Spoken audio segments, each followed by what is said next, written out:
La fête du 1er mai n'a pas été fêtée dans l'entreprise médiatique Global Média qui englobe la radio Océan FM et la télévision Touba TV. Le collectif des 7 personnes qui réclamaient leurs droits ont été exclus définitivement de l'entreprise.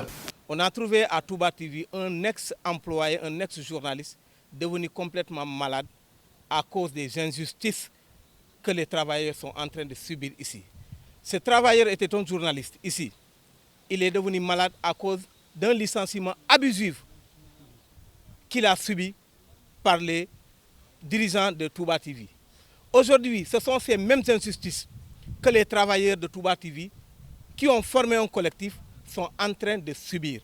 Des travailleurs qui sont ici pendant plus de 20 ans, sans contrat de travail, ni valorisation de leur paiement. Tu as un salaire pendant 20 ans et ce sont ces mêmes salaires que tu as. On ne respecte pas ici la convention collective. On ne respecte aucun droit des travailleurs à Touba TV. Alors que celui qui détient Touba TV, le propriétaire de Touba TV, est quelqu'un qu'on connaît ici, qui défend le mouridisme ici et qui doit défendre le droit sacré des travailleurs qu'il est en train de violer.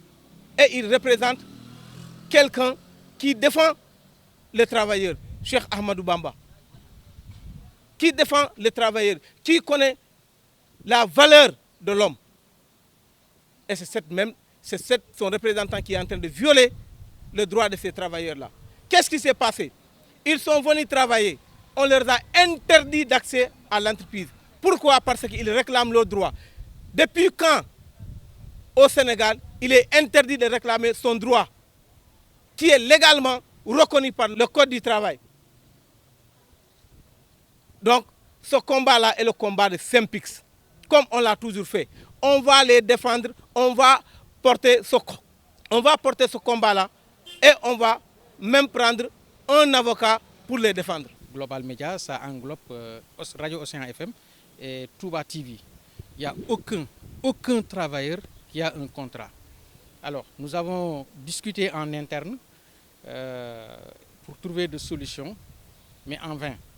Nous n'avons pas de bulletin de salaire, on n'a pas de cotisation sociale. Alors, nos droits sont bafoués et on travaille professionnellement comme les autres techniciens et journalistes. Alors, nous avons nos diplômes, nous avons été formés, nous sommes des Sénégalais de sus. Alors, pourquoi on bafoue nos droits? Maintenant, nous avons porté le combat au niveau du tribunal du travail. À notre grande surprise, on a sommé au vigile que ces 7 journalistes et techniciens des médias qu'ils n'entrent plus dans l'entreprise. Donc c'est comme ça qu'on nous a notifié ça. Il n'y a aucun échange, il n'y a aucune discussion, il n'y a aucune médiation. Ils ne nous ont rien servi. Mais comme l'affaire est pendante devant la justice, alors s'ils ne discutent pas avec nous, peut-être ils vont discuter avec, au niveau de l'autorité judiciaire. On est à la fin du mois. On ne sait pas si on va être payé parce que on peut s'attendre à ça. Le fait qu'on nous renvoie comme ça, on peut s'attendre à ne pas percevoir le salaire du mois d'avril. L'inspection du travail ne règle pas les problèmes. Par exemple, celui-là qui est là, c'est un ancien journaliste comme nous, c'est un ancien collègue.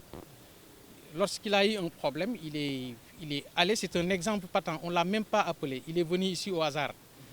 Donc, lorsqu'il est allé au niveau de l'inspection du travail, alors il n'a pas obtenu gain de cause. Et voilà sa situation actuelle.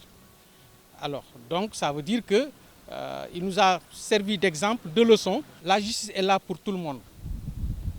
Alors, on ne peut pas avoir peut-être un rang social aisé et se dire que moi, je m'en fiche de la justice. Comme nous sommes en face de la justice, alors nous attendons d'abord, parce que nous sommes convoqués au niveau du tribunal du travail à partir du 5 mai.